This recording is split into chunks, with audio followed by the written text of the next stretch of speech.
தீய கொள்கைக்கு உதாரணம் கெட்ட மரம், அது தரைக்கு மேலே தான் இருக்கின்றது, வேறு ஆழத்திற்குள் போகவில்லை. மாலஹாமின் கரார், அதற்கு ஸ்திரத்தன்மை கிடையாது. சத்தியம் வந்துவிட்டால் வீழ்த்தி விட்டு போகலாம், ஜம்பம் காட்டும், பம்மாத்து பேசும். சத்தியம் என்று வந்துவிட்டால் அது பெட்டி பாம்பாக அடங்கி போய்விடும். எத்தனை அடக்குமுறைகள், எத்தனை அத்துமீறல்களை தௌஹீத் ஜமாத்தினர்கள் சந்தித்து இருக்கின்றார்கள். அத்தனையும் தாண்டி தாண்டி தாண்டி இறைவனுடைய அருளால் இன்றைக்கு பல இடங்கள்ல பல மர்க்கசுகள் உதயமாயிருக்கின்றன என்று சொன்னால், இதயத்தில் இந்த ஏகத்துவம் குடிபுகுந்ததின் காரணத்தினால் இவ்வளவு பெரிய மாற்றம்.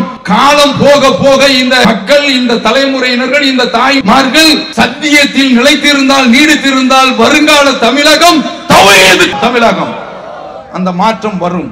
அஸ்ஸலாமு அலைக்கும் வரஹ்மத்துல்லாஹி வபரகாத்துஹு. எல்லாம் அல்ல அல்லாஹ்வின் நல்லடியார்களே, தர்காவை மையமாக கொண்ட, ஷிர்கை மையமாக கொண்டிருக்கக்கூடிய நாகூரிலே சமூக சீர்திருத்த மாநாடு நடைபெற்று கொண்டிருக்கின்றது. இந்த மாநாட்டில் பெரும் திரளாக நாம் எல்லாம் கலந்திருக்கின்றோம். இந்த மாநாட்டில் எனக்கு தரப்பட்டிருக்கக்கூடிய தலைப்பு சமூக சீர்திருத்தவாதி இப்ராஹிம் அலைஹிஸ்ஸலாம். தொடர்ந்து இப்ராஹிம் அலைஹிஸ்ஸலாம் அவர்களை மையமாக வைத்து கடந்த பல மாதங்களாக தமிழ்நாடு தௌஹீத் ஜமாத் பல்வேறு பிரச்சாரங்களை செய்து கொண்டிருக்கின்றது.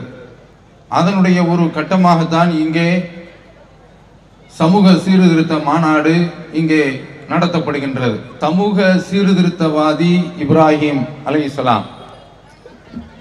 இந்த தலைப்பை தருவதற்கு காரணம், சமூகத்தில் இன்றைக்கு மக்களுக்கு மத்தியில் பல்வேறு தீமைகள் மண்டி கிடக்கின்றன, நிறைந்து காணப்படுகின்றன. இந்த தீமைகளை எல்லாம் ஒழிப்பதற்கு ஒரே ஒரு வழி, அது ஏகத்துவ கொள்கை தான். இந்த ஏகத்துவ கொள்கையை தன்னுடைய முழு மூச்சாக கொண்டவர்கள் தான் இப்ராஹிம் அலைஹிஸ்ஸலாம் அவர்கள். இந்த ஒரு கொள்கை ஒரு மனிதனிடத்தில் குடிபுகுந்து விட்டது என்று சொன்னால் அவனிடத்தில் மற்ற தீமைகள் தானாக கலைந்து போய்விடும். இப்ராஹிம் அலைஹிஸ்ஸலாம் அவர்களுடைய அந்த சமூக சீர்திருத்தம் எப்படி அமைந்தது என்று சொன்னால், ஏகத்துவ கொள்கையை மக்களுக்கு மத்தியில் கொண்டு போய் சேர்ப்பதுதான். அதை அவர்கள் சேர்த்தார்கள். அதனுடைய விளைவை அன்றைக்கு காண முடியவில்லை, ஆனால் அது தொன்று தொட்டு தொடர்ந்து வந்திருக்கிறது என்பதை நாம் காண முடிகின்றது. எப்படி? நபி ஸல்லல்லாஹு அலைஹி வஸல்லம் அவர்கள் வருவதற்கு முன்னால், இறை தூதராக அவர்கள் அனுப்பப்படுவதற்கு முன்னால், ஸைத் இப்னு அம்ர் இப்னு நுஃபைல் என்ற ஒரு பெரியவர், அவர் இஸ்லாத்திலே தூய கொள்கையிலே இப்ராஹிம் அலைஹிஸ்ஸலாம் அவர்களுடைய மார்க்கத்தில் இருந்தார்கள். அவர்கள் காபாவுடைய அந்த வளாகத்தில் நின்று கொண்டு மக்களிடத்தில் சொல்கின்றார்கள், வல்லாஹி மா மின்கும் அலா தீனி இப்ராஹிம கைரி, உங்கள ஒருத்தன் கூட இப்ராஹிம் அலைஹிஸ்ஸலாம் அவருடைய மார்க்கத்தில் கிடையாது என்னை தவிர என்று சொன்னார்கள்.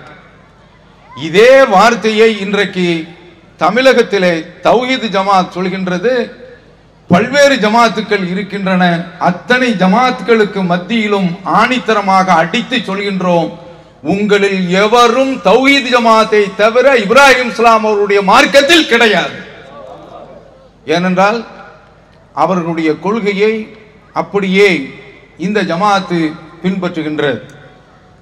ஸைத் இப்னு அம்ர் இப்னு நுஃபைல் அவர்கள் பெரிதாக என்ன செய்தார்கள் என்று பார்க்கின்ற போது, அவர்கள் அவர்களுடைய காலத்தில், அறியாமை காலத்தில் என்ன ஒரு கொடுமை நடந்தது என்று சொன்னால், பெண் குழந்தைகளை உயிரோடு புதைத்து விடுவார்கள், கொன்று விடுவார்கள்.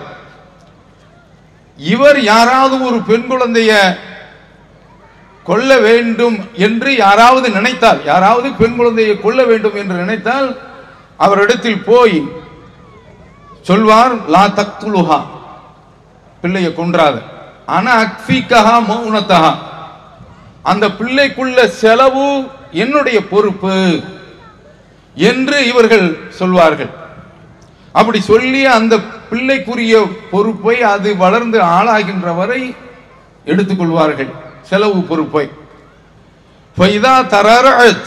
அந்த பெண் வளர்ந்து விட்டால் தாப்பனிடத்துல போய் சொல்வார்,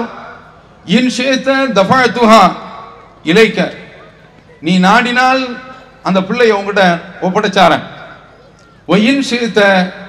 விரும்பினால் கஃபைத்துக்க மௌனத்தகா, அந்த பிள்ளைக்குரிய செலவை நான் ஏற்றுக்கொள்கிறேன். இதுதான் இப்ராஹிம் அலைஹிஸ்ஸலாம் அவர்கள் உடைய அந்த தாக்கம் அவர்களிடத்தில் இருந்தது என்பதை நாம் உணர முடிகின்றது.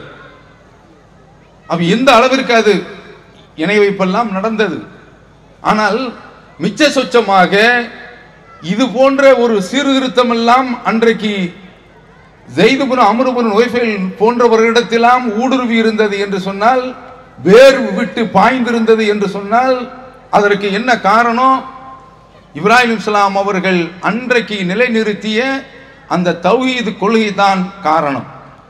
அதனால ஒரு சமூக சீர்திருத்தம் ஏற்பட வேண்டும் என்றால் அங்கு ஏகத்துவ கொள்கை நிலைநாட்டப்பட வேண்டும். அதை நிலைநாட்டிவிட்டால் எல்லா விதமான நன்மைகளும் அங்கு வந்து சேர்ந்துவிடும். எல்லா விதமான நன்மைகளும் வந்து சேர்ந்துவிடும். இன்றைக்கு நாட்டில் நாம் பார்க்கின்றோம், வட்டி, கொலை, கற்பழிப்பு, வரதட்சணை கொடுமை, மது, பீடி சிகரெட்டு என்று தீண்டாம பல கட்ட தீமைகள் அடுக்கி சொல்ல முடியாத அளவிற்கு பல்கி பெருகி போய் இருக்கக்கூடிய தீமைகள். இந்த தீமைகள் எல்லாம் வேறு இருக்க வேண்டும் என்று சொன்னால் லா இலாஹ இல்லல்லாஹ் முஹம்மதுர் ரசூலுல்லாஹ் என்ற இந்த கொள்கை மட்டும் போதும். அதைத்தான் அல்லாஹ் தஆலா குர்ஆனில் சொல்கின்றான், அலம் தர கைஃப லரபல்லாஹு மஸலன் கலிமத்தன் தய்யிபா. ஒரு நல்ல கொள்கைக்கு உதாரணம் கஷஜரத்தின் தய்யிபா, நல்ல மரத்தை போன்றது. அஸ்லுஹா சாபித்துன், அதனுடைய வேர் பூமியில் நல்ல வேர் விட்டு இருக்கின்றது, ஆழ பதிந்திருக்கின்றது. ஓ ஃபருஹா ஃபிஸ்ஸமா, அதனுடைய கிளைகள் வானத்தில் பறந்து விரிந்து கிடக்கின்றன. தூதி உக்கலஹா குல்ல ஹுயினின் பிஇذن ரப்பிஹா, அது பலன்களை இறைவனுடைய உத்தரவை கொண்டு வழங்கி கொண்டிருக்கின்றது. யضربுல்லாஹுல் அம்சால الناس லஅல்லஹும் யததக்கரும். அல்லாஹ் மக்களுக்கு இது போன்ற உதாரணங்களை அவர்கள் விளங்கிக் கொள்ள வேண்டும் என்பதற்காக வேண்டி எடுத்து சொல்கிறான் என்று அல்லாஹ் திருக்குர்ஆனிலே சொல்கின்றான். இப்ராஹிம் அலைஹிஸ்ஸலாம் அவர்கள் செய்த பணி அந்த பணிதான். அதை போன்று இன்றைக்கு நாம செய்யக்கூடிய இந்த பணி, இப்ராஹிம் அலைஹிஸ்ஸலாம் அவர்களுடைய பாதையில பார்வையில நபி ஸல்லல்லாஹு அலைஹி வஸல்லம் அவர்கள் அப்படித்தான் செயல்பட்டார்கள். ரொம்ப தூரத்திற்கு வரலாற்றில் நாம செல்ல வேண்டிய அவசியம் கிடையாது. தூதி உக்கலாஹா குல்ல ஹீனின் பிஇذن ரப்பிஹா, இந்த ஏகத்துவம் என்ற இந்த மரம் அது தன்னுடைய கனிகளை பலன்களை கொடுத்து கொண்டு இருக்கின்றது. இதே தௌஹீத் ஜமாத்தினுடைய ஒரு பொதுக்குழு 2000ங்கள்ல திருநெல்வேலியில ஒரு திரையரங்கு மண்டபமாக மாற்றப்பட்டு இருந்தது. அந்த மண்டபத்தில் பொதுக்குழு நடக்கின்றது. அந்த தியேட்டருடைய திரையரங்கினுடைய உரிமையாளர் பொதுக்குழு முடிஞ்ச பிறகு அதிசயித்து சுவைத்து ரசித்து ருசித்து சொன்ன விஷயம் என்ன தெரியுமா? எத்தனையோ கூட்டங்கள் இங்கே நடந்திருக்கின்றன, எத்தனையோ கட்சி கூட்டங்கள் உள்ளரங்கு நிகழ்ச்சிகள் நடந்திருக்கின்றன. ஆனால் இதை போன்று ஒரு பீடி துண்டை கூட நான் பார்த்தது கிடையாது என்று சொன்னார். என்று சொன்னால் என்ன? அது கடந்த காலத்தில் என்ன செய்தானா, சிகரெட்டு பீடி குடிக்கிறது, அதுக்கு என்ன கடந்த காலத்தில் சொல்லுவாங்கன்னா லாகிரி வஸ்துக்கள், லாகிரினா வெளிப்படையா, இதெல்லாம் பயன்படுறது மக்ரூஹு அப்படின்னு எழுதிட்டான். அதனால இவன் விளங்கிட்டானா ஹராமுக்கு கீழே வச்சு தட்டி விடுவோம் அப்படின்னு சொல்லி அனுபவித்துக்கிட்டு இருந்தார்கள். அப்ப அதையெல்லாம் மாற்றி அமைத்தோம். மேலப்பாளையத்தை பொறுத்தவரையில் தொழில் ரீதியாக பீடி, அந்த குடும்பத்தில் உள்ளவங்க பீடி கம்பெனியில வேலை செய்வாங்க. இன்றைக்கு அவர்கள் எல்லாம், அந்த இளைஞர்கள் எல்லாம் அவர்களுடைய பாதையெல்லாம் மாறி இறைவனுடைய அருளால் பால் போட போனாங்க, பத்திரிகை போட போனாங்க, வேறு தொழில்களுக்கு அவர்கள் மாறினார்கள். இந்த துறையை விட்டு அவர்கள் விலகி சென்றார்கள் என்று சொன்னால் அதற்கு காரணம், அடிப்படை காரணம், அவர்களிடத்தில் புகுந்து கொண்ட இந்த ஏகத்துவ கொள்கை தான். அதுதான் அவர்களிடத்தில் ஷஜரத்தின் தையிபா, நல்ல மரத்தை போன்று என்று அல்லாஹ் தஆலா சொல்கின்றானே, அந்த மாற்றம், அது கொடுத்த அந்த கனிகள், அதுதான் இவர்களுக்கு இன்றைக்கு ஏற்பட்டிருக்கின்றது. இதை நாமும் புரிந்து கொள்ள வேண்டும். அதனாலதான் கடந்த காலத்தில் எத்தனையோ, அதாவது வரதட்சணையை எதிர்த்து நிறைய பிரச்சாரங்கள் செய்தார்கள். அதெல்லாம் செயல்பாட்டுக்கு வரவில்லை. பெரிய அளவில் தீர்மானம் எல்லாம் போட்டார்கள், எதுவுமே நடைமுறைக்கு வரவில்லை. ஆனால் இன்றைக்கு தௌஹீத் ஜமாத்தில் உள்ளவங்க லட்சக்கணக்கான, கடந்த காலத்தில் இருந்து எடுத்து பார்த்தால் இளைஞர்கள் பெண்களுக்கு கொடுத்து திருமணம் முடிக்கின்றார்கள் என்றால் ஒரு அப்படியே ஒரு சமுதாயத்தினுடைய நிலையை அப்படியே தலைகீழ் புரட்டி போட்டு இருக்கின்றது என்றால் அதற்கு காரணம் கலிமா தையிபா, இந்த ஏகத்துவ கொள்கை. அதுதான் அவர்களிடத்தில் உள்ளத்தில் குடிகொண்டு அவர்களிடத்தில் மிகப்பெரிய ஒரு மாற்றத்தை கொண்டு வந்தது. எப்படிலாம் இருந்தா, ரஜினிகாந்துக்கு மன்றம் வச்சுக்கிட்டு இருந்தான். தௌஹீதுல ஜமாத்தில் உள்ள இளைஞர்கள் இன்றைக்கு தௌஹீதுல இருக்கிறாங்க. ஒரு தியேட்டர்ல அபூர்வ சகோதரர்கள், அதற்கு ஈக்குவல் தர்ம தலைவனை ரொம்ப ஒரு ரஜினிகாந்தனுடைய படம், அதெல்லாம் தெரியாது, புரியுதா? அதில் தப்பா சொல்லிட்டு இது குர்ஆன் ஹதீஸ் நீங்க தப்பா சொல்லிட்டீங்கன்னு நீங்க கேட்கலாம். ஏதோ ஒரு படம், கமலஹாசன் படம் ஓடக்கூடாது என்பதற்காக வேண்டி லெப்பைட்ட போய் மானங்கட்ட லெப்பா அப்படி இருந்திருக்கான் பார்த்துக்கங்க. அவன்கிட்ட போய் தாயத்து தட்டுலாம் வாங்கி எழுதிட்டு வந்து சென்ட்ரல் தியேட்டர்ல இந்த படம் ஓடுதான், அதுல புதைச்சி அது ஓடக்கூடாது, நல்லா ஓடிடுச்சு. எப்படி எல்லாம் இளைஞர்கள் இருந்தாங்க. இன்றைக்கு அவர்களெல்லாம் மாற்றி கொண்டு வந்திருக்கின்றது என்று சொன்னால் எது? இந்த ஏகத்துவ புரட்சி. ரஜினி, அஜித், மஜித், விஜய், அவன் இவன் எவனுக்கு பார்த்தாலும் எல்லா தருதலைக்கும் இஸ்லாமிய தலைமுறை மன்றங்கள் வச்சானா இல்லையா? ரஜினிகாந்தனுடைய பெரிய அளவுல பேனர் வச்சிருக்கோம். அதுல பார்த்தீங்கன்னா பாதுஷா, அப்துல் ரஹ்மான், அப்துல் சத்தார், கமால் பாஷா, அவங்க எல்லாம் இந்த பக்கம் வந்து இன்றைக்கு நிற்கின்றார்கள் என்று சொன்னால் இந்த மாநாட்டிற்காக வேண்டி உழைத்த பிள்ளைகள், இளைஞர்கள் யாரு? அங்கிருந்து வந்தவர்கள். இதுதான் ஏகத்துவம் ஏற்படுத்தியிருக்கக்கூடிய சமூக சீர்திருத்தம். எல்லா தீமைகளையும் உடைக்கலாம். உடைப்பதற்குள்ள ஒரே ஒரு வழி ஏகத்துவம் தான். தீய கொள்கைக்கு உதாரணத்தையும் அல்லாஹ் தஆலா சொல்றான், மஸலு கலிமத்தின் ஹபீஸா கஷஜரத்தின் ஹபீஸா நிஜ்துஸத் மின் ஃபௌகில் அர்த். தீய கொள்கைக்கு உதாரணம் கெட்ட மரம், அது தரைக்கு மேலே தான் இருக்கின்றது, வேறு ஆழத்திற்குள் போகவில்லை. மாலஹாமின் கரார், அதற்கு ஸ்திரத்தன்மை கிடையாது.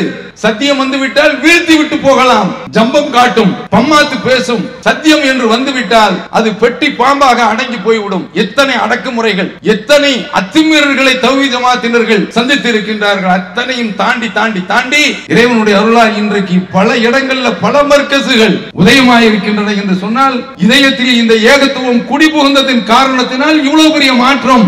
காலம் போக போக இந்த மக்கள், இந்த தலைமுறையினர்கள், இந்த தாய்மார்கள் சத்தியத்தில் நிலைத்திருந்தால், நீடித்திருந்தால் வருங்கால தமிழகம் தௌஹீத் தமிழகம், அந்த மாற்றம் வரும். ஆனால் கொள்கை சகோதரர்கள் கொள்கையில் பிடிமானமாக இருக்க வேண்டும், அசத்திய கொள்கையில் அடமானமாக ஆகிவிடக் கூடாது. அதுதான் மனதில் கொள்ள வேண்டிய விஷயம். அப்படி இந்த கொள்கை மக்களுக்கு மத்தியில் போக வேண்டும். அந்த சமூக சீர்திருத்தத்தை இந்த ஜமாத்து செய்து கொண்டிருக்கின்றது. இதுதான் ரசூலுல்லாஹ் செய்தாங்க. இப்ராஹிம் இஸ்லாம் சீர்திருத்தவாதி என்று தலைப்பு கொடுத்தார்கள் என்றால் ஏகத்துவத்தினுடைய முத்திரைக்காக வேண்டி கொடுத்திருக்கின்றார்கள். ஏகத்துவம் தான்.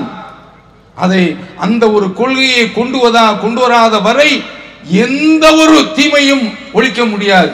நீங்க வேங்க வயல்ல புதுக்கோட்டை மாவட்டத்தில் தண்ணீர் தொட்டிக்குள்ள மலத்தை கொண்டு வந்து போடுறான், எல்லாரும் குடிக்கக்கூடிய தண்ணீர். ஏன் கேட்டா அங்கு உள்ள பஞ்சாயத்து தலைவர் தாழ்த்தப்பட்ட சமுதாயத்தை சார்ந்தவர், அதனால அதை அவன் ஜீரணிக்க முடியவில்லை என்று இன்றைக்கு வரைக்கும் தீண்டாமையை ஒழிக்க முடியவில்லை. ஆனால் இஸ்லாமிய மார்க்கம் அன்றைக்கு அரபகத்தில் வந்ததே தீண்டாமையை ஒழித்து காட்டியது. ஒரு பிலால மிகப்பெரிய ஒரு பொறுப்பு, அதான் சொல்லக்கூடிய ஒரு பொறுப்பு. அந்த பொறுப்புக்கு நபி ஸல்லல்லாஹு அலைஹி வஸல்லம் அவர்கள் நியமனம் செய்தார்கள் என்றால் சரிக்கு சமமாக முஸ்லிம்கள் தொழுகின்ற பொழுது அந்த அணிவகுப்பில் நிறுத்தி வைத்தார்கள் என்று சொன்னால், தங்களுடைய குடும்பத்தில் உள்ள பெண்களை ஜுலைபி போன்ற நபித்தோழர்களுக்கு கொடுத்தார்கள் என்றால் எது காரணம்? இந்த ஏகத்துவம். இந்த மாற்றம் ஏற்படாத வரை உலகத்தில் எந்த ஒரு மாற்றத்தையும் கொண்டு வரவே முடியாது. நபி ஸல்லல்லாஹு அலைஹி வஸல்லம் அவருடைய காலத்துல அவங்க சீர்திருத்தத்தை வேறு விதமா துவங்கி இருக்கலாம். விபச்சாரம் மலிந்து போய் கிடந்தது. எந்த அளவிற்கு இருந்தது என்று சொன்னால், புகாரில ஆயிஷா ரலியல்லாஹு அன்ஹா அவர்கள் அறிவிக்கக்கூடிய ஹதீஸ், அங்கு உள்ள நிலைமை எப்படி இருந்தது, அறியாமை காலத்தில் திருமண உறவுகள், ஆண் பெண் தொடர்புகள் எப்படி இருந்தன என்பதை சொல்கின்ற போது 4 விதமாக இருந்தது. ஒன்று, இன்றைக்கு உள்ள திருமணத்தை போன்று அன்றைக்கும் இன்றைக்கும் ஒரே மாதிரியாக இருக்கின்ற முறையான ஒப்பந்தம். இன்னொரு திருமணம் எப்படி தெரியுமா? புருஷனே மானங்கட்டவனுவன், சத்தியம் இல்லை என்று சொன்னால், ஏகத்துவம் இல்லை என்றால் அப்படித்தான். புருஷனை தன்னுடைய மனைவியை பார்த்து நபியை நீ போயிட்டு வா அப்படின்னு அனுப்பி வச்சிருவான். அந்த பெண்ணு அவனிடத்தில் இல்லறத்தை அனுபவித்து விட்டு வருவாள், கருவுறுவாள், கர்ப்பிணியாவாள், குழந்தையை பெற்றெடுப்பாள். இந்த சந்தர்ப்பத்தில் புருஷக்காரன் அந்த பெண்ணை தொடவே மாட்டான். பிள்ளை பிறந்து விடும். இது எதற்கு என்றால் சந்ததி பெருக்கம், சந்ததி வளர்ச்சி, அப்படி ஒரு நிலைமை இருந்தது.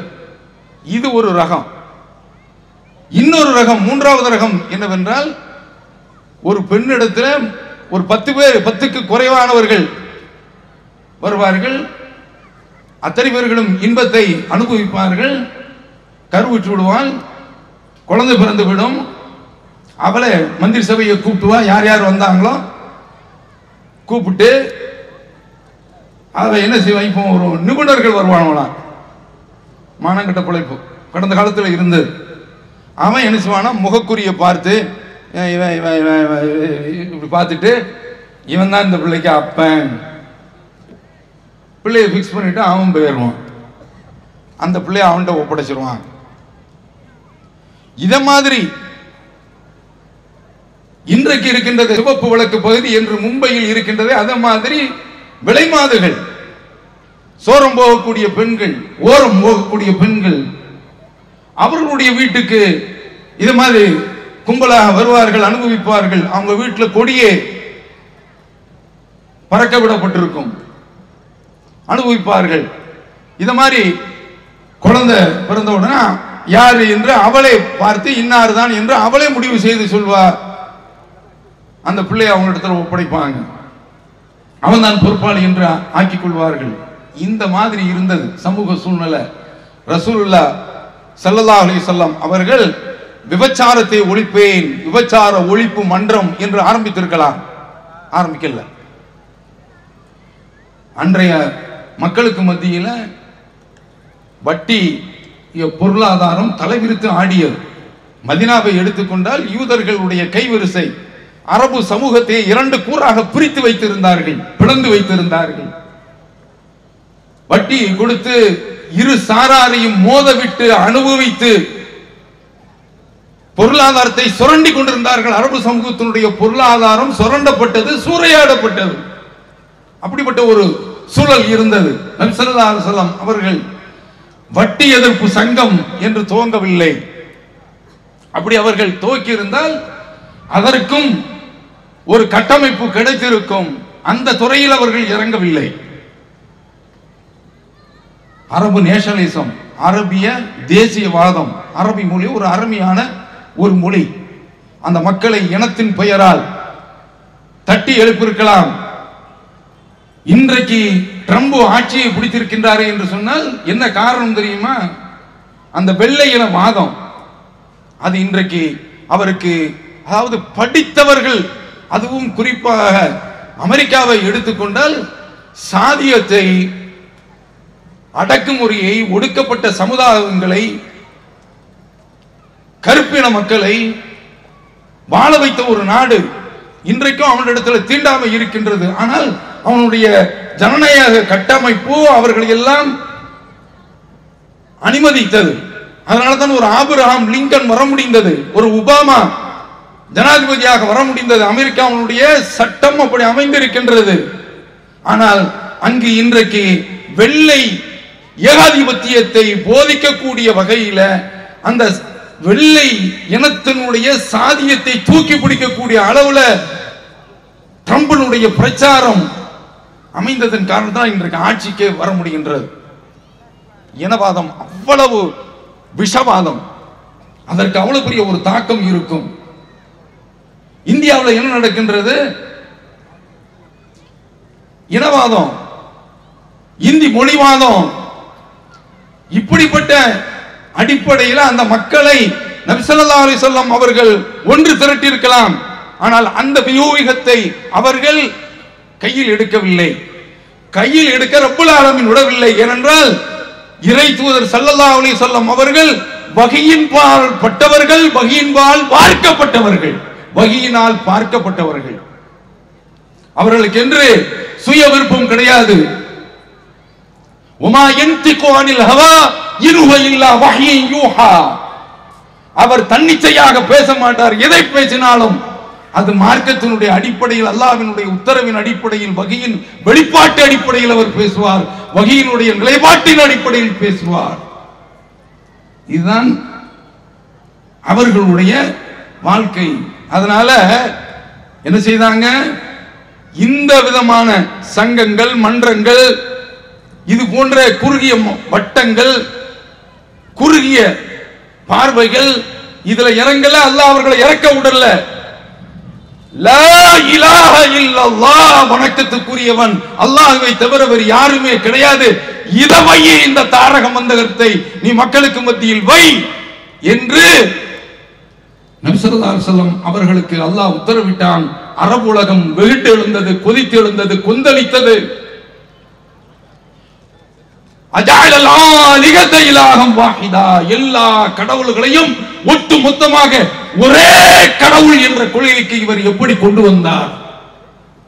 எங்களுக்கு பல கடவுள்கள் இருக்கின்றார்கள், இவர் ஒரு கடவுள் என்று எப்படி மாற்றுவார்? எல்லாருமே அந்த பக்கம் பார்த்து கொதித்து நின்றார்கள், குதித்தார்கள். நபி ஸல்லல்லாஹு அலைஹி வஸல்லம் அவர்களை கொண்டு குவிக்க அவர்கள் துடித்தார்கள். அந்த அளவிற்கு அவர்கள் வெகுண்டெழுவதற்கு காரணம் அவர்களுடைய பொருளாதாரத்தில் அதை அடிச்சது. அந்த கொள்கை ஆளுக்காடு தான் தான் தலைவன் என்று சொல்லிக் கொண்டிருந்தான், தன்னுடைய குடும்பம் தான் மேலானது என்று சொல்லிக் கொண்டிருந்தான். யா அய்யுஹன் நாஸ் இன்னா ஹலக்னாக்கும் மின் தக்கரின் உன்ஸா வஜஅல்னாக்கும் ஷுஊபன் வ கபாயில லிதஆரஃபு இன் அக்ரமக்கும் இன்தல்லாஹி அத்காக்கும். ஒரே ஆண் பெண்ணிலிருந்து தான் உங்களை படைத்திருக்கின்றோம். உங்கள குறைஷ் குலத்தவன் ஏற்ற மேலே உள்ளவன், மற்றவர்கள் எல்லாம் கீழே உள்ளவன் என்பது கிடையாது. இன் அக்ரமக்கும் இன்தல்லாஹி அத்காக்கும். உங்கள சங்கைக்குரியவர்கள், மரியாதைக்குரியவர்கள் யார் அல்லாஹ்வை அஞ்சுகின்றார்களோ அவர்கள்தான். ஒரு பிலால் அல்லாஹ்வை அஞ்சினார்கள். அதனாலதான் ரசூலுல்லாஹி ஸல்லல்லாஹு அலைஹி வஸல்லம் அவர்கள் சொன்னார்கள், உன்னுடைய செருப்படி சத்தம் சோனத்தில் கேட்கின்றது, என்ன அமல் செய்கின்றாய் என்று கேட்டார்களே. நான் ஒவ்வொரு தடவையும் உதவி செய்தவுடன் 2 ரக்காத்து தொழுகின்றேன்.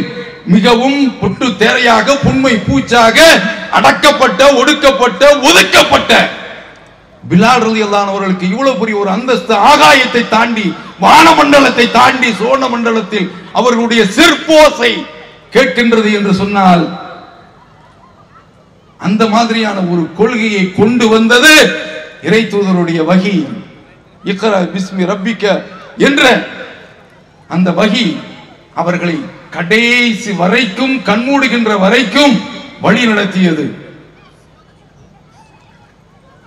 அந்த கொள்கை இல்லாமல் எந்த ஒரு மாற்றத்தையும் கொண்டு வர முடியாது. அந்த கொள்கையை வச்சிட்டாங்க. அந்த விதையை போடும்போது கடுமையான பிரச்சனை இருக்கத்தான் செய்யும். கடுமையான பிரச்சனை இருக்கத்தான் செய்யும். போராட்டம் இருக்கத்தான் செய்யும். பத்ரு, உஹது என்று பல்வேறு போர்க்களங்கள் சந்தித்தார்கள். என்ன ஆனது? இன்றைக்கு போதையில தமிழகம் மட்டுமல்ல, இந்தியாவே தடுமாறி கொண்டிருக்கின்றது. உலகமே தடுமாறி கொண்டிருக்கின்றது. மதுவுனால ஆண்டுக்கு 30 லட்சம் பேர்கள் உலகத்தில் செத்துக்கிட்டு இருக்கிறான். மது அத ஒழிக்கிறதுக்கு இன்றைக்கும் டி அடிக்ஷன் கேம்ப்ஸ், மது ஒழிப்பு மையங்கள் என்று வைத்திருக்கின்றார்கள். குடிபோதை மறக்கடிக்கக்கூடிய மையங்கள் என்று ஏற்படுத்தி வைத்திருக்கின்றார்கள். பலன் இல்லை. இன்றைக்கு பாருங்க, பொங்கல்ல நடந்த டாஸ்மாக் வியாபாரம் அத எடுத்து போடுறான். எந்த அளவிற்கு வியாபாரம் நடந்திருக்கின்றது என்று சொன்னால், இந்தியன் எக்ஸ்பிரஸ் 12ஆம் தேதியிலிருந்து, ஜனவரி 12ஆம் தேதியிலிருந்து 16ஆம் தேதி வரைக்கும் டாஸ்மாக்ல 725 கோடி லாபம் மட்டும். அதுல ஒப்பீடு வேற, போன வருஷம் 678 கோடி தான் லாபமா. ரொம்ப வருத்தப்படுறான். அடுத்து நடந்த வியாபாரம் எவ்வளவு, அதை பார்க்கணும். இது லாபம் 2462 கோடிக்கு மொத்தமா வித்திருக்கு சரக்கு. அவன் பொங்கல் நீங்க பார்த்திருக்கீங்க, பொங்கல்ல தீபாவளி நீங்க பார்த்து ரோட்ல குடிமகன் புறந்துட்டு இருப்பான். குடிமகனே ரோட்ல ஆடை இருக்காது, ஒன்றும் இருக்காது. நம்ம பெருநாள்ல அல்லற சில்லறை இருக்கும். ஏதாவது ஓரஞ்சாரத்தில் போயிட்டு அவன் ரொம்ப வெக்கப்பட்டு போவான். ஆனா இந்த பகுதியில் தான் சில சமயங்கள் இஸ்லாத்தினுடைய கண்ணியத்துக்காக தொப்பி போட்டே குடிக்கிற மக்கள்லாம் இருக்கிறாங்க. போறோமா? ஏன் பெருநாள் அன்றைக்கு மது விற்பனை டாஸ்மாக்ல 1 லட்சத்தை காட்டட்டும் பார்க்கட்டும், கிடையாதுடா. அந்த வகையினுடைய அந்த செயல்பாட்டில் இந்த சமுதாயம் வார்த்தைக்கப்பட்டதுல மிச்ச சொச்சமாக இருக்கக்கூடிய ஒரு நிலை இப்படி என்றால், ஏகத்துவத்தை பின்பற்றுவது எல்லா மக்களிடத்திலும் குடிபுகுந்து விட்டால் இளைஞர்கள் இன்றைக்கு இந்த போதை என்ற பாதையின் பக்கமே போக மாட்டார்கள். அதற்கு தேவை இந்த ஏகத்துவம் தான். இந்த வழியில் வராத வரைக்கும் எந்த ஒரு தீமையையும் நாம தடுக்க முடியாது. என்ன செய்தாங்க? ரசூல் ஸல்லல்லாஹு அலைஹி வஸல்லம் அவருடைய காலத்துல மது ஒழிக்கிறது பெரிய ஒரு பிரச்சனையே கிடையாது. ஆரம்பத்தில் குடிச்சுக்கிட்டு இருந்தாங்க, தண்ணி போட்டு தொழுகைக்கு வந்துகிட்டு இருந்தாங்க. லா தக்ரபு ஸலாத்த வஅன்தும் சுக்காரா, தண்ணி அடிச்சுக்கலாம், தொலை வரக்கூடாதுன்னு எங்க அடிக்கா, நைட்ல மட்டும் போட்டு படுத்துட்டு காலையில சுபுக்கு தெளிஞ்ச உடனே வரலாம். மீதி லொகர் வந்துடும், அடுத்து அசர் வந்துடும், மகரிப் வந்துடும், அதுக்கு அடுத்து இஷா வந்துடும். மப்பள வர முடியுமா? கப்பு கப்புன்னு சாத்தி விட்டுருவான பள்ளிவாசல்ல. உனக்கு தொழுக வர கேட்கிற மானம் கட்டணும், ஓடுறா முடியாது. அதுக்கு அடுத்து அல்லாஹ் தஆலா சொன்னா, இன்னமல் ஹம்ரு வல் மைசிரு வல் அன்சாப் வல் அஸ்லாம் ரிஜ்சுன் மின் அமலி ஷைத்தான். இதுவெல்லாம் மது, சூதாட்டம், சிலை வணக்கம், சிலைகள், குறிபார்க்குதல், இதுவெல்லாம் ஷைத்தானுடைய வழிகேடு. அதுல நீங்கள் அதை விட்டு நீங்கள் விலகி விடுங்கள். ரிஜ்சுன் மின் அமலி ஷைத்தான் ஃபஜ்தனிபூஹு லஅல்லக்கும் துஃப்லிஹூன், விலகி விடுங்கள், வெற்றி பெறுவீர்கள். விட்டாங்க. பெரிய ஒரு பிரச்சனையே கிடையாது. என்ன? மசலு கலிமத்தின் தையிபா கஷதத்தின் தையிபா ஏத்துவத்தை வச்சா புரிஞ்சாங்க. அன்றைக்கு நிறுத்தப்பட்டது இன்றைக்கு வரைக்கும் அரபகத்தில் கிடையாது. ஆனால் அங்கேயும் இன்றைக்கு மேற்கு கலாச்சாரத்தில் வார்க்கப்பட்ட ஷைத்தான்கள் ஆட்சிக்கு வந்ததுனால அதையும் மாற்றிக்கொண்டிருக்கின்றான். அங்கேயும் புரட்சி கிளம்பும். குர்ஆனுடைய அடிப்படையில் அமெரிக்கா புரோஹிபிஷன், மதுவிலக்கு அமுல்படுத்த முடியவில்லை, தோற்று போய்விட்டது. தமிழகத்தில் இந்த மாதிரியான ஒரு நிலையை கொண்டு வந்தது திமுக ஆட்சி. அது பிராயச்சித்தம் தேடி பார்க்கின்றது. ஆனால் ஒரு தலைமுறை அன்றைக்கு குடிக்க ஆரம்பித்தவர்கள் இன்றைக்கு வரைக்கும் குடித்துக் கொண்டு இருக்கின்றார்கள். அதை உடைக்கவே முடியவில்லை. ஆனா இஸ்லாம் என்ன செய்தது? நபி ஸல்லல்லாஹு அலைஹி வஸல்லம் அவர்கள் மாபெரும் ஒரு வெற்றியோடு மக்காவில் உள்ளே நுழைந்துவிட்டு ஒரு இஸ்லாமிய சாம்ராஜ்யம், மக்கள் நலன் நாடும் அரசு என்று சொன்னால் அப்படித்தான் இருக்க வேண்டும் என்ற ஒரு எடுத்துக்காட்டை உலகத்திற்கு ஒரு உம்மி நபி, அரசியல் கான்ஸ்டிடியூஷன் என்று எழுதி வைத்திருப்பவர்கள் படிக்க வேண்டிய பாடம் படிப்புனை என்ன? இன்னல்லாஹ் ஹர்ரம பைஅல் ஹம்ர் வல் மைத்தத வல் லஹ்மல் ஹின்ஸீர் வல் அஸ்னாம். மக்காவுடைய வெற்றியில ஒரு ஆட்சியாளர், அவரிடத்தில் செருக்கு இல்லை, ஷிர்க் இல்லை, அவரிடத்தில் தலக்கணம் இல்லை, பெருமை இல்லை, பணிவு அடக்கத்துடன் ஒரு மாபெரும் ஆட்சியாளர் மக்காவை பிடித்துவிட்டு சொல்கின்றார்கள், அல்லாஹ் மது விற்பனையை தடை செய்து விட்டான், செத்த பிணத்தை விற்பதை தடை செய்து விட்டான், பன்றி இறைச்சிக்கு இனிமேல் என்னுடைய ஆட்சியில் தடை, சிலை வியாபாரம் என்னுடைய ஆட்சியில் தடை என்று உலகத்திற்கு பிரகடனப்படுத்தினார்களே, இன்றைக்கு வரைக்கும் அது அமலில் இருக்கின்றதே. அவன் போதை பொருளை ஒழிப்பதற்குள்ள இளைஞர்கள் இன்றைக்கு போதையில, இஸ்லாமிய இளைஞர்கள் உலகத்திற்கு, உலக மக்களுக்கு போதையில் இருந்து எப்படி வெளியேற வேண்டும் என்று பாதை காட்டிய இஸ்லாமிய மார்க்கத்தில் உள்ளவர்கள் இன்றைக்கு போதையில போய் வீழ்ந்து கிடக்கின்றார்கள். உலகத்திற்கு வழிகாட்டி இருக்கின்றது என்று சொன்னால் இந்த மது என்ற அந்த தீமையை ஒழிப்பதற்குரிய ஒரே ஒரு வழி ஏகத்துவம் தான். இந்த கொள்கை வர வேண்டும். அப்படி வந்துவிட்டால் அது மிகப்பெரிய ஒரு மாற்றத்தை கொண்டு வந்துவிடும். இஸ்லாமிய சமுதாயத்தில் வரதட்சணைங்க, இன்றைக்கும் நாகூரில் வரதட்சணை இருக்கிறதா இல்லையா? வீடு எழுதி வைக்க வேண்டும். அது பேசும்போது என்ன பேசுவாங்க தெரியுமா? உங்க பிள்ளைக்கு தானே வைக்கிறீங்க. என்ன அழகான லாஜிக். தமிழகம் எங்கும் முஸ்லிம்கள் இன்றைக்கு இந்த இடம் என்ன இடம் தெரியுமா? ஹெலப்பேடு வச்சு ஹெலிகாப்டர் இறங்கிய இடம் இந்த திடல். திருமணம் என்பது எவ்வளவு பெரிய ஒரு ஆடம்பரத்துல நடந்தது. எந்த ஆலிம்சாவது தட்டி கேட்க முடிஞ்சா, சுட்டி காட்ட முடிந்ததா? அவர்கள் அங்கேயும் வந்து அல்பாத்தியா சொல்லி கைமடக்கு வாங்கி விட்டு செல்வார்கள். சொல்லக்கூடிய தெம்பு, திராணி, அருகதை, யோக்கியதை இந்த ஒரு ஜமாத்துக்கு மட்டும் தான் இருக்கின்றது. இந்த அடிப்படையில் இன்ன ஆலமன் நிக்காஹி பரக்கா ஐஸரு மௌனா, திருமணத்தில் பரக்கத்திற்கு மிகவும் பொருத்தமான, இறை திருப்திக்கு பொருத்தமான ஒரு திருமணம். இந்த திருமணத்தில் செலவு சிக்கனமாக நடத்தப்படுகின்றது. அந்த திருமணம் ஆயிரக்கணக்கான இளைஞர்கள் இன்றைக்கு திருமணத்தை சிக்கனமாக நடத்தி கொண்டிருக்கின்றான். நினைச்சா பெரிய அளவில் நம்ம நடத்தலாம். ஆனால் மிகவும் என்ன மாதிரியான ஆடம்பரம் அது முகநூல்ல வந்தது. அரபு நாட்டு உள்ள சேகன் அந்த பேயனும் இங்க வந்து இதை சிறப்பிக்க வந்திருக்கிறான். எவ்வளவு பெரிய ஒரு ஆடம்பரத்தில் இந்த திருமணம், அதுல செலவு, சமுதாயத்தினுடைய காசு சென்று கொண்டிருக்கின்றது. இந்த சமுதாயம் இந்த ஜமாத்தில் வரக்கூடிய மனுக்களை பார்க்கின்ற பொழுது கண்ணீர் வடிக்க முடியும். கண்ணீர் வடிச்சு ஆகணும். என்ன கிட்னி டயாலிசிஸ்க்காக வேண்டி ஏங்கி கொண்டிருக்கின்றான். அவனுக்கு செலவழிப்பதற்கு வக்கில்லை. சமுதாயத்தில் அவன் எங்கேயும் போய் கேட்க முடியாது. அந்த அளவிற்கு ஃபாஸ்ட் ஃபுட்டு, அந்த ஃபுட்டு, இந்த ஃபுட்டு என்று சொல்லி இவன் தாய்மார்கள்லாம் வீட்டில் சமைக்கிறதை விட்டுட்டு ஆர்டர் பண்ணி சாப்பிட்றாங்க. அதுக்குன்னு சொல்லிட்டு நிறைய கம்பெனிகள் வந்துட்டான். இந்த சாப்பாடா உங்களுக்கு பிரியாணியா, ஹலோ 10 நிமிஷத்துல அவன் பின்னால ஒரு மூட்டையை தூக்கிட்டு வந்து நிற்கிறான். அவன் சாப்பாடுகள் தாறுமாறான சாப்பாடு, கிட்னி ஃபெயிலியர், சிறுநீரகம் செயலிழந்து விடுகின்றது. அது மாதிரியான மக்கள் சமுதாயத்தில் இருக்கிற அவனுக்கு செலவழிப்பதற்கு வக்கில்லை.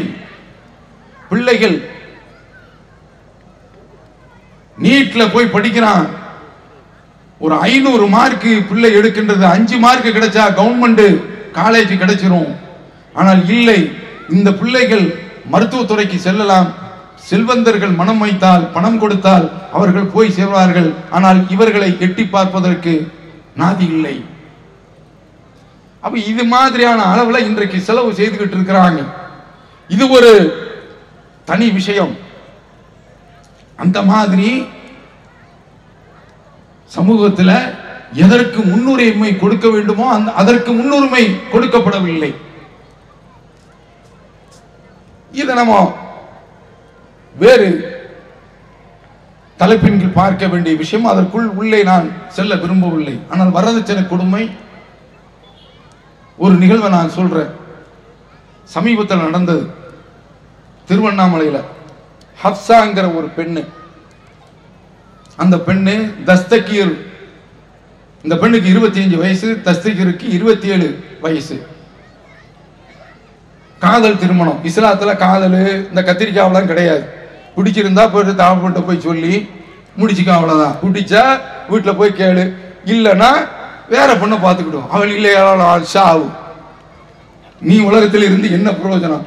சீர்திருத்தத்துக்காக வேண்டிய ஆட்களை தேவைப்பட்டா நான் அந்த பிள்ளையை தான் பார்த்துக்கிட்டு இருப்பேன். என்ன அங்க வலியுது உனக்கு? அவங்கள பார்த்துட்டு அழகு என்ன அப்படின்னா பொங்கிட்டு வலியுது. எத்தனையோ பெண்கள் இருக்கு, நான் போவியா? இல்லைன்னா நான் வாழ மாட்டேன். இவன் தாடி வளர்த்துக்கிட்டு அப்படி படம்லாம் கொண்டு வந்துட்டானுவா. அதெல்லாம் கிடையாது. அப்ப அதனால இந்த காதல் இந்த விவகாரம்லாம் கிடையாது என்பதற்காக இதை சொல்கின்றேன். கல்யாணம் முடிச்சாச்சு, ஒரு குழந்தை பெறுகின்றது. அந்த பெண்ணு குடும்பத்தோடு சேர்ந்து டார்ச்சர். வரதட்சணை கொடு, வரதட்சணை கொடு, உன் வீட்டில் அதை வாங்கிட்டு வா, இதை வாங்கிட்டு வா என்று கடுமையான நிர்பந்தம். அந்த பெண்ணால தாங்க முடியல. எவ்வளவுதான் கொடுப்பாங்க? கடைசியில பெண் மாப்பிள்ளை வீட்டில் சொல்லாமல் கொள்ளாமல் வீட்டுக்கு வருகின்றால். 2 மாத குழந்தை கையில் இருக்கின்றது. இன்றைக்கு தான் ஃபேஸ்புக் வந்துருச்சு இல்ல, முகநூல் வந்துருச்சு இல்ல, அதுல அந்த பெண்ணே பேசுது. எனக்கு என்னுடைய குடும்பத்தார்கள் இவ்வளவு பெரிய மாப்பிள்ளை விட்டார்கள், எனக்கு மிகப்பெரிய ஒரு தொந்தரவை கொடுத்தார்கள், என்னால் தாங்க முடியவில்லை, அதனால் நான் என்னுடைய வாழ்க்கையை முடித்துக் கொள்கிறேன் என்று சொல்லி முகநூல் உரை முடிந்து விட்டது. கீழே வருது, அம்மா எலிமருந்தை சாப்பிட்டேன், இனிமேல் நான் பிழைக்க மாட்டேன் என்று சொன்ன உடனே 2 மாத கை குழந்தைய கையில் கொடுக்குது. கொடுத்து விட்டு அவங்க முதல் சிகிச்சை செய்ய வேண்டும் என்று அள்ளி எடுத்து அந்த பெண்ணை மருத்துவமனைக்கு தூக்கி கொண்டு போய் சேர்க்கிறாங்க.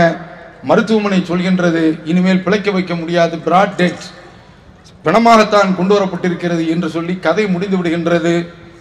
அந்த ஜனாசாவில் அந்த கை குழந்தையை வைத்துக்கொண்டு அந்த பெண்ணுடைய தாயார் பேத்தியை வைத்துக்கொண்டு பாட்டி அழுகின்றாள். அழுகின்ற அந்த கண்ணீரை பார்க்கின்ற பொழுது கல் மனமும் உருகிவிடும், கல் நெஞ்சமும் கரைந்து போய்விடும். என்ன நடந்திருக்கின்றது? வரதட்சணையை இன்றைக்கும் ஒழிக்க முடிகின்றதா இவர்களால்? 2 காரணத்திற்காக வேண்டி அந்த பெண்ணு தற்கொலை செய்யறா. ஒன்று என்ன காரணம் தெரியுமா? வரதட்சணை. இன்னொன்று பெண் குழந்தை.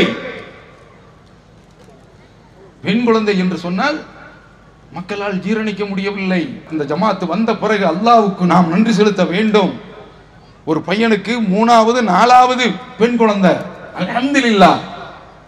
அவன் வருத்தப்படல, அவன் வருத்தப்படவில்லை. கடந்த காலத்தில் என்ன நடந்துச்சு? ஒய்தா புஷ்ரா அஹதுகும் பில் உன்சா லல்ல வஜூஹு முஸ்வத்தா வஹுவ கலீம்.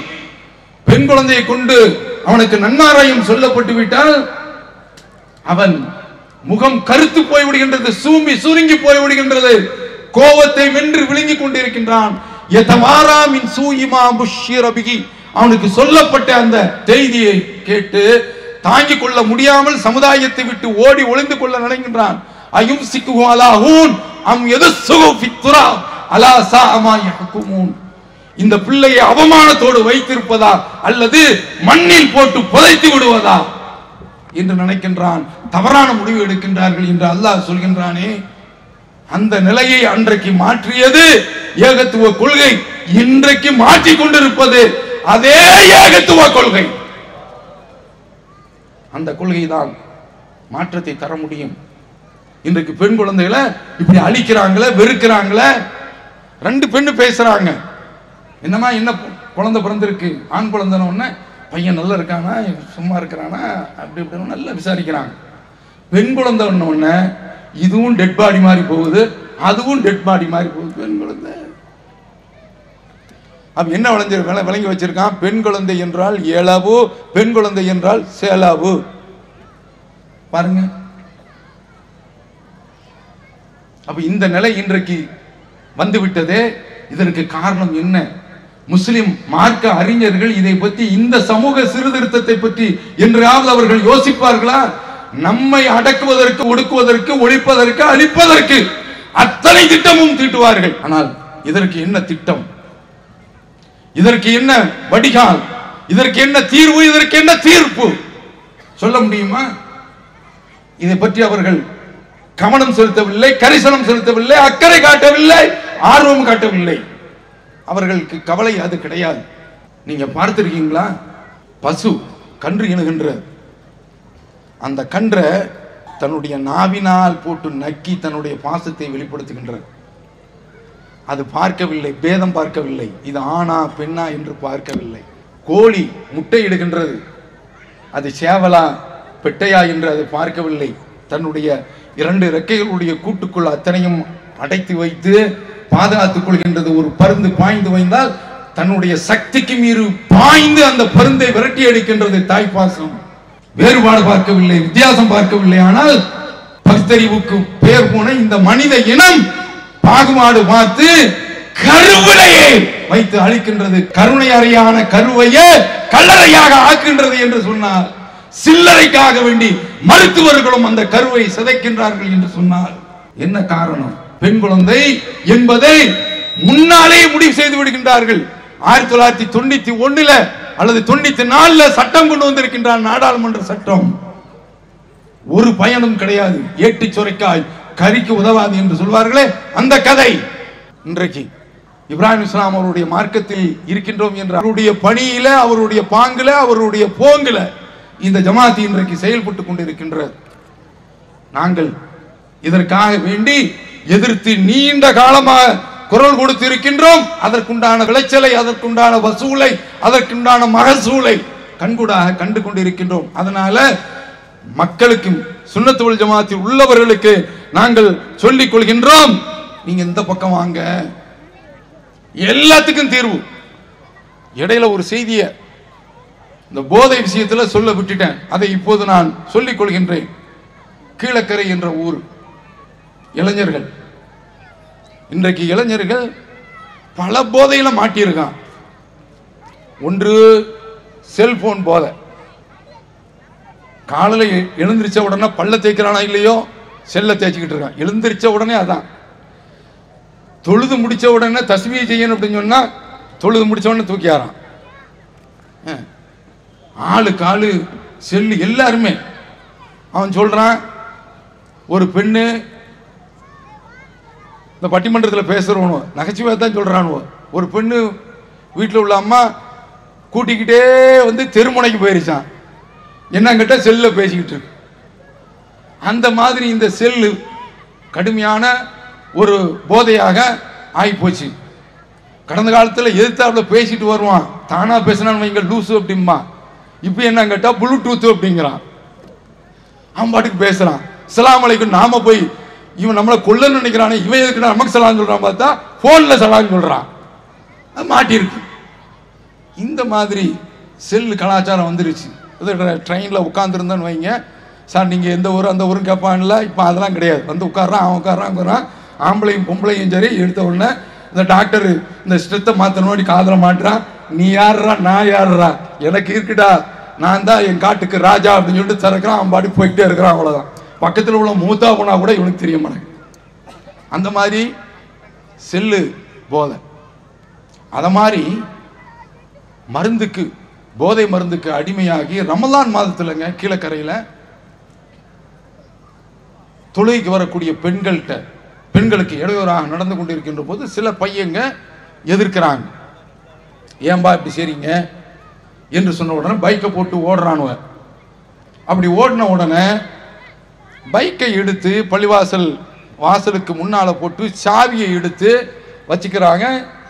இது ஒற்றைப்படை இரவு 27 என்று நினைக்கின்றேன். காலையில் இவங்கள்ட்ட அந்த யார் அந்த கூட்டத்தில் உள்ளவன் பைக் சாவியை தாங்க அப்படின்னோடனே தர முடியாது, காவல்துறையில் வந்து நீ வாங்கிக்க என்று சொல்கின்றார்கள். இவன் என்ன செய்றான், போய் இன்னொரு கூட்டத்தை கூட்டிகிட்டு வர்றான். கத்தி, கம்பு, அருவாள் தூக்கிட்டு வந்துட்டான். வந்து அங்கே உள்ள ஒரு பையன், அமைதியான பையன், எந்த வம்பு தும்புக்கும் போகிறவன் கிடையாது, அவனை வெட்டுறாங்க. வெட்டினா தொடையில் வெட்டுறாங்க. தொடையில் உயிர் நாடி நரம்பு ஒன்று ஓடிக்கிட்டு இருக்கு. அந்த நரம்பை டச் பண்ணிட்டான். ரத்தம் ரத்தம். ராமநாதபுரம் மருத்துவமனையில் கொண்டு போய் சேர்க்குறாங்க.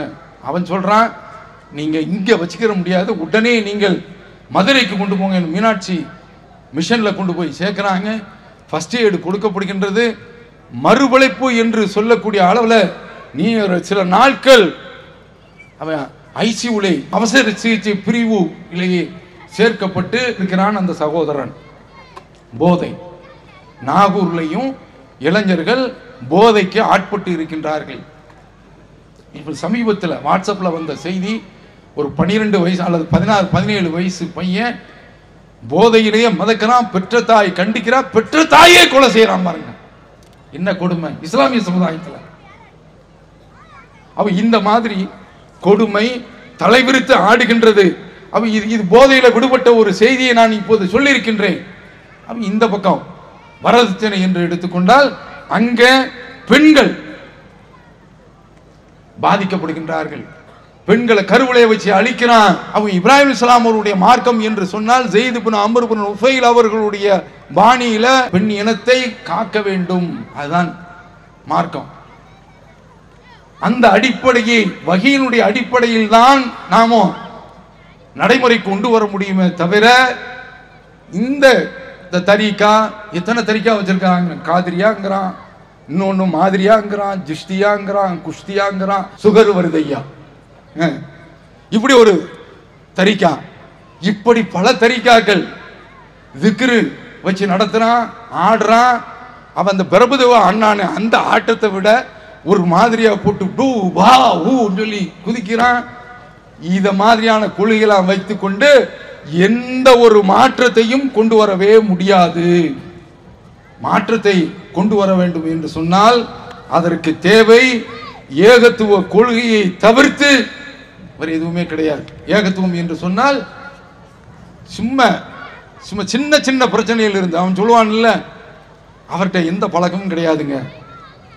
எப்பமாவது வெத்தலை போட்டா பீடி குடிப்பார், சிகரெட்டு குடிப்பார்.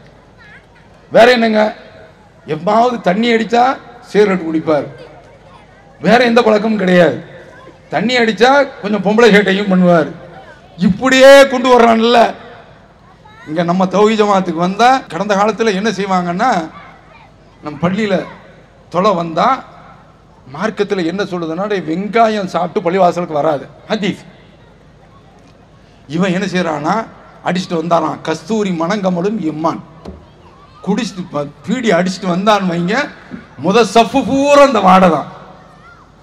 அப்ப அதனால ஆரம்பத்தில் மஸ்ஜித் ரஹ்மான்ல எவன் இந்த பீடி அடிக்கிறானோ அவன் இமாமத்துக்கு வரக்கூடாதுன்னு கொண்டு வந்தான் சட்டம். தௌஹீத் ஜமாத்துல நிர்வாகிகள்லாம் அந்த மாதிரி இருக்கக்கூடாது. நாகை மாவட்டத்தில் இருக்கிறாங்க, யாராவது ஒரு பீடி மஸ்தான் இருக்கிறான்னு சொல்லுங்க, இங்கே வச்சு ஆளை கழட்டி விட்டு போயிடுவோம். கிடையாது, அடிச்சு சொல்லுவோம். அவங்க சின்ன தீமைகள்ல இருந்து பெரிய தீமை வரைக்கும் களைந்து எரியக்கூடிய ஒரு கொள்கை தான் ஏகத்துவ கொள்கை. அவரு பீடி குடிக்கிறாரு, சிகரெட்டு குடிக்கிறாரு என்று தப்லீக் ஜமாத்தில் பார்த்துருக்கோம். கஸ்துலாம் போயிட்டு, கஸ்துனா என்ன, அது ஒரு ரெய்டு போய் மக்களை கூப்பிட்டு வந்துட்டு அவரை என்ன செய்வார்னா பற்ற வச்சுட்டு பாத்ரூமுக்கு போயிடுவார். ரொம்ப நேரம் கடுமையான உழைப்புல பண்ணியிருக்கிறார். அந்த ஒரு டென்ஷன் அதை போக்குறதுக்காக வேண்டி அதில் இந்த இப்படி பல கூட்டம் பள்ளிவாசல்லே சொன்ன வயசானவர்கள் இருப்பாங்க. சுருட்டை ஆஃப் பண்ணி கொடுக்கறது, அவனுக்கு அதில் எந்த ஆளுக்கு என்ன இன்பமோ தெரியல. இந்த மாதிரியான இந்த தீமைகள் அத்தனையுமே உடைச்சி தகர்க்கக்கூடிய ஒரு சக்தி ஏகத்துவ கொள்கை இருக்கின்றது. அதுதான் சமூக சீர்திருத்தம். கடைசியாக நாகூர்ல உள்ள சில கொடுமைகள் ஒன்று, மக்கள் இன்றைக்கு வட்டியில் வீழ்ந்து கொண்டிருக்கின்றார்கள். வட்டிக்காரர்கள் வீட்டுக்கு வந்து கொண்டிருக்கின்றார்கள். வட்டியை ஒழிச்சது இஸ்லாமிய மார்க்கம். என்ன மாதிரியான மார்க்கம்? நபி ஸல்லல்லாஹு அலைஹி வஸல்லம் அவர்கள் கொண்டு வந்த அந்த மார்க்கம் வட்டியினுடைய பொருளாதாரத்தை தகர்த்து எறிந்து விட்டு, ஆரம்ப கட்டத்தில் என்ன நிலைமை தெரியுமா, யாராவது ஒருவர் ஜனாசாவை கொண்டு வந்து விட்டால் அந்த ஜனாசாவிற்கு அவருக்கு ஏதாவது இறந்தவருக்கு கடன் எதிர்க்கிறதா என்று கேட்பார்கள். அடைக்கப்பட்டு விட்டால் தான் தொலை வைப்பார்கள், அடைக்கப்படவில்லை என்றால் நீங்க தொலை வச்சுக்கங்க அப்படின்றாங்க. ஆனால் பிந்தி ஒரு கட்டம் வந்து விட்டது. அல்லாஹ்வுடைய தூதர் சொல்றாங்க, இன்றைக்கு உங்கள யாருக்காவது கடன் இருக்குமே ஆனால் அந்த கடனை என்னுடைய அரசாங்கம் ஏற்றுக்கொள்ளும். என்ன மாதிரியான ஒரு ராஜ்யம் என்று பாருங்க. உங்களுக்கு காசு இருந்தா அதை நாங்க, மோடி எல்லாத்தையுமே பிடிங்கிட்டு இருக்கான் நம்மள்ட்ட இருந்து, அந்த மாதிரி பிடுங்கக்கூடிய அரசாங்கமாக இருக்கக்கூடாது. ரசூலுல்லாஹ் கொண்டு வந்த அரசாங்கம், அவங்க நிறுவிய அரசாங்கம், சொத்துக்கள் இருந்தா அதை உங்களுக்கு வச்சுக்க, கடன் இருந்தா நான் கொடுத்துக்கிறேங்கிற சொல்லக்கூடிய அளவுல வட்டியை ஒழிச்ச ஒரு மார்க்கம். வட்டிக்கு எழுதுறவன், அதுக்கு சாட்சி சொல்றவன், அதுல ஈடுபடக்கூடிய அத்தனை பேர்களையுமே சாபத்துக்குரியவன் என்று நபி ஸல்லல்லாஹு அலைஹி வஸல்லம் அவர்கள் சபிச்ச ஒரு பொருளாதார முறை அந்த வட்டி. அந்த வட்டியில பெண்கள் ஈடுபடுகின்றார்கள் என்று சொன்னால் அல்லாஹ்வுடைய எச்சரிக்கையை நான் சொல்லிக் கொண்டு நிறைவு செய்கின்றேன். ஃபமன் ஜாஹு மௌஇலத்துன் மிர் ரப்பிஹி, இறைவனிடத்திலிருந்து அறிவுரை வந்து விட்டது, குர்ஆன் வந்து விட்டது. ஃபன்தஹா ஃபலஹு மா ஸலஃப், இதை விட்டு அவன் விலகி கொள்ள வேண்டும். விலகிவிட்டால் இதுவரைக்கும் கடந்த காலத்தில் உள்ளது சென்று விடுகின்றது. அம்ருஹு இலல்லாஹ், அவனுடைய விவகாரம் அல்லாஹ்விடத்தில் இருக்கின்றது. யார் ஒமன் ஆத ஃபௌலாயிக அஸ்ஹாபுன் நார் ஹும் ஃபீஹா காலிதுன், இந்த வட்டியில் அவர்கள் வருகின்றார்கள் என்று சொன்னால் நரகவாதிகள், அவர்கள் நிரந்தரமாக நரகத்தில் இருப்பார்கள் என்று அல்லாஹ் சொல்கிறான். அந்த பாவத்திற்கு துணை போய்விடக் கூடாது. இது மாதிரி எல்லா விதமான சமூக தீமைகளையும் ஒழிக்கக்கூடிய ஒரு கொள்கை ஏகத்துவ கொள்கை.